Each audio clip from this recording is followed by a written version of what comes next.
पीक विमा घोटाळा 5,000 कोटींच्या वर झालाय असा आरोप आमदार सुरेश धस यांनी केलाय।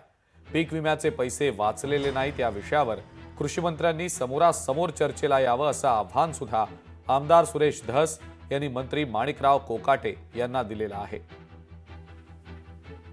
13,190 हेक्टर आहे एकट्या सोनपेठमध्ये 13,190 हेक्टर आहे आणि संपूर्ण बीड परभणी जिल्ह्यामध्ये 40,000 हेक्टर आहे आणि बीड जिल्ह्यामध्ये 39,000 हेक्टर सापडले आता।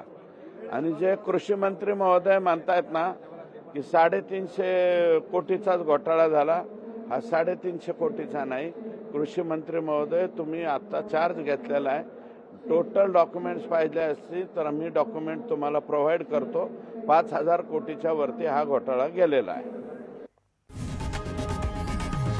लोकशाही मराठी ऐका, पहा, जागरूक रहा।